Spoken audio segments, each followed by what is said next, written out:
ঢেকিয়া লিহিৰি পতিয়া বতাহত যেনেকৈ হালে ঢোলৰে চাপৰ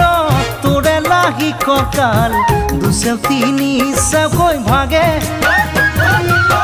তোৰ দৰে নাচনি দেখি শ্ৰীকৃষ্ণই বাঁহী বজাইছিলে চাগে মোৰ মইনা ঐ